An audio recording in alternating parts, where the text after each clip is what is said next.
To be honest, this wasn't a video that I was planning to do this weekend or really planning to do ever, but I feel that it's kind of reached the point that it just needs to be said. And then once I have this statement out there, I don't really want to speak about the topic again, if that's okay. For those of you that don't know me, my name is Kitty and I'm the creator of the hashtag EDS for IRE and the hashtag HSD for IRE and the petition and the website that goes along with that. I created the petition to try and gain further access and education towards Ehlers-Danlos syndrome for people that need to be diagnosed that live in Ireland specifically. As many of you know, it's very hard to even get that initial diagnosis. It's near impossible publicly. And yes, while things have improved throughout the years since 2017, when the petition was first started, things still are in a dire situation for a lot of families out there. So we continue the petition and we continue our advocacy. I started the petition while I was working with this group. And I suppose today I want to discuss why I will no longer ever be working with this group. And when I specifically say this group, you all know that I'm talking about one person because the group is one person. It's a Facebook support group. At the time when I was involved, I was in the committee and I worked with this person, this one singular person. For about 2 years, I worked in a committee with this person. I suppose I had been pre-warned that she was toxic. She was very hard to work with. She was very controlling. However, I felt it was still worth a shot. There had been previous committees. They wanted to start a new committee. I suppose I was young and naive and I just thought, yes, absolutely. I'd already been doing my own advocacy for my own healthcare. Why not try and help others and spread this thing further? So for about 2 years, to keep it very brief, I worked with this woman. This woman is now pretending to not only know about the petition, which I started while on a committee with her as chair. She is now, I suppose, the last few years pretending not to know me or who I am or to ever have heard of the petition. So every once in a while, people naturally put the petition into her support group and go, "Whoa, what a good idea. Let's maybe get involved in this, get on board." And she has to come forward and pretend that she doesn't know me or what's going on and stipulate why she is against people advocating for healthcare for Ehlers-Danlos syndrome in this country. That this woman, she does not have Ehlers-Danlos syndrome herself, but she was a carer to a family member who does have EDS. I felt sorry for her, and every time she gaslit me, anytime she bullied me, anytime I felt she was being very, very abusive, I felt sorry for her. I really, really did. I take responsibility though for letting this continue for 2 years of working with her. During that time, there was a lot that came up that made me very uncomfortable. And I've been talking to a lot of people since that have been affected by her. And I just, without going into detail, because it's not my personal story to tell, I think we have enough harassment from outsiders that we don't need it from insiders. We don't need to be bullied or belittled. We don't need people sent after us by this person to further bully and harass us. I know that people have been pulled up in the community as fakers, have been reported as such by this individual. And I think it's disgusting. I think it's disgusting behaviour. Yes, there will always be symptom shoppers with any condition. There will always be those who don't have EDS, but maybe they're confused and think they do. There is places still in our society and our communities for those people trying to work out whether or not they have our condition. None of us own EDS. None of us own the right to tell people what to do, what advocacy they can do for them and their families and their communities. Absolutely no one. So I'm very uncomfortable by the idea that someone is out there playing judge and jury against entire families, first and foremost. Secondly, on a personal note, if I'm going to be honest about this, because of the abuse and harassment while I worked with this woman and afterwards, there was a time, I think, when I did want to, as they say, to avoid certain words, unlive myself. And that's not an easy thing for me to say on social media, but I need to stress the situation to people, and I need to be honest about that. So I released the petition in 2017. At first she was all on board. I think after a while, when she realised that she couldn't maybe garnish so much glory from it, even though I said I want this to be a bridge for all of the groups, all of the Irish groups to come together. Don't think she was too pleased with that. I think she just wanted full control. I never saw it as something that I wanted praise over, but people knew that my name was behind it. I wanted everyone to just be behind it, and she couldn't have that at the end of the day. The committee for the support group collapsed when people in the committee started to realise that she was allowing people to bully me and harass me with vile comments in the support group. Behind the scenes, she wasn't deleting them. She was allowing this to happen. Before I had the strength to stand up for myself, the majority of the other committee members left. And to those of you who were there at the time, who did that for me, thank you. I don't think I ever really thanked yous. So oddly, I was the last to leave, even though this issue was a personal one for me. So thank you to the previous committee members for standing up for me like that. It meant a lot, and it made me stronger. The following years that have passed on, since 2017, 2018, whenever this all ended, I tried to be cordial. I tried to just ignore her. Eventually, I know she tried to build another committee. It did not work out, and the group 100% is just this one person who does not have EDS. Again, they have family members that have the EDS, and that is fine. There's no reason to not advocate for your family, but you still do not get to own and control other people. In more recent times, she has blocked me from the support group. I help mod the other support group, the one that I do advertise to people, and I think she's pretty annoyed about that.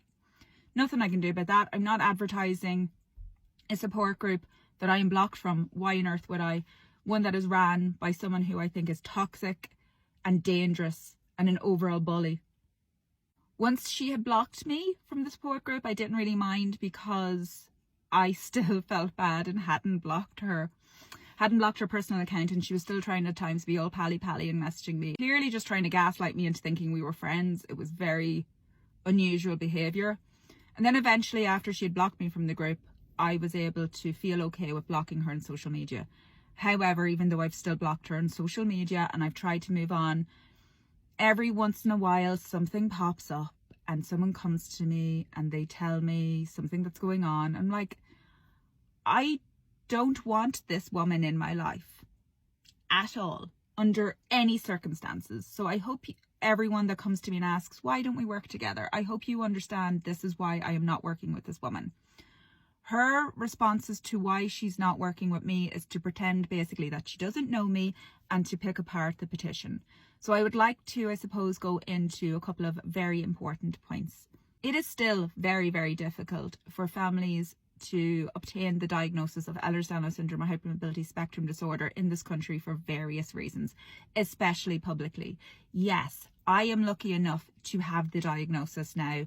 I had to pay privately for that years ago. A lot of people are still in that situation. I was very privileged to have friends and family help me to fundraise for the healthcare that I have needed to date.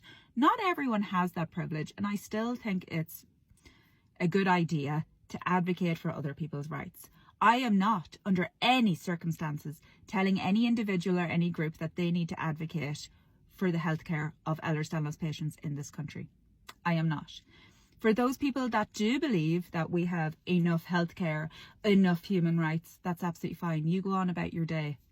I don't care about that, and I don't understand why you would care what other people are doing. For every advocacy group, there's never an finish, there's never an end. Why on earth would we all of a sudden turn around and say, do you know what, that's enough human rights for me, thank you very much. That is not how the world works. That's a very strange ideology, I feel. Even if by some miracle tomorrow, the HSE turned around and they said, we are going to enable a system where rheumatologists are comfortable in diagnosing all patients with Ehlers-Danlos syndrome or hypermobility spectrum disorder, which would be fantastic.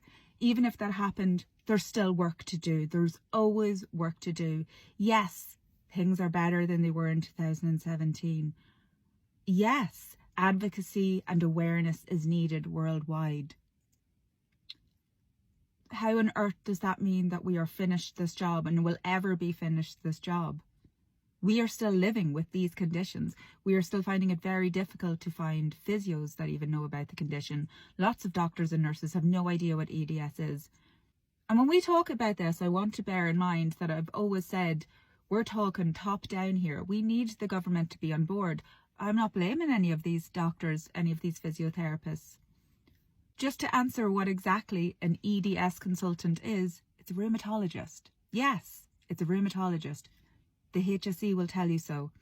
However, as you may be well aware, not many rheumatologists publicly in this country will diagnose Ehlers-Danlos syndrome. A lot of them don't even know what it is. If they do know a bit about it, they don't know the correct terminology, or they're the extreme other end where they believe that, you know, you have an extreme version of it and they're terrified, and then people can't access other healthcare because of that. So we still have a lot of issues. It is a rheumatologist, yes, that diagnoses Ehlers-Danlos syndrome. Sometimes it's a geneticist, absolutely. Most people with EDS have hypermobility type of EDS, so they need rheumatology. It's really that simple. I don't know how else to answer that. But again, we need that insight and training to come from the top down. We can't expect rheumatologists to have an understanding of something they literally have no understanding of. We need it to be normalised, and we need awareness spread from GP to physios, all the way up to rheumatology, all the way up to the government. We need the government to take charge of this situation at the end of the day.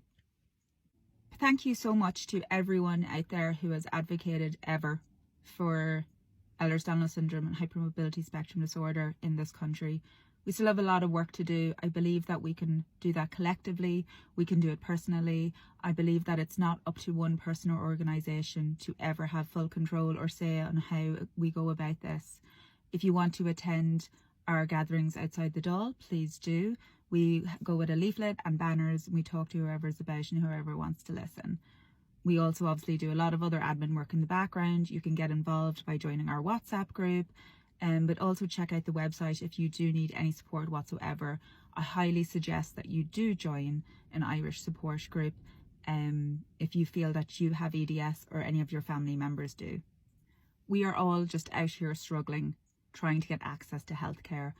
And for those of you that aren't aware, maybe you don't have a chronic illness issue yourself, there's only so much that you can do in a certain area of the country that you live in. And that's why I speak about on the website and on the petition about air code lottery, because there are such things as catchment areas, and hospitals can use them against us when we don't have a service available to us locally, and another hospital tries to refer us on to another hospital, believing will they have access to that type of rheumatologist or to that type of physio.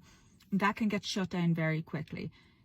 Catchment areas are a real issue for most people who are chronically ill. So I do not accept this whole thing of going, well, I can get a physio up the road for me. Congratulations, that's absolutely fantastic. And if anyone can get all of their service publicly as well as their diagnosis, that is amazing. And I'm glad that things are getting better for you. But our community as a whole is struggling.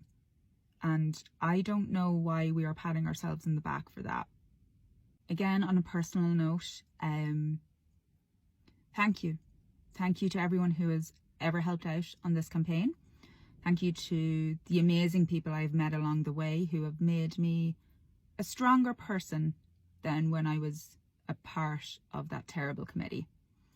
And on a final note, to the person that we were all speaking about, I don't want to hear about this topic again. I don't want you to utter my name ever again online or behind closed doors, because I'm hearing all about it and I'm sick of it. It's been years of bullying and harassment online, and I will not let it continue. If I hear any further issues about this, I will be going to a solicitor.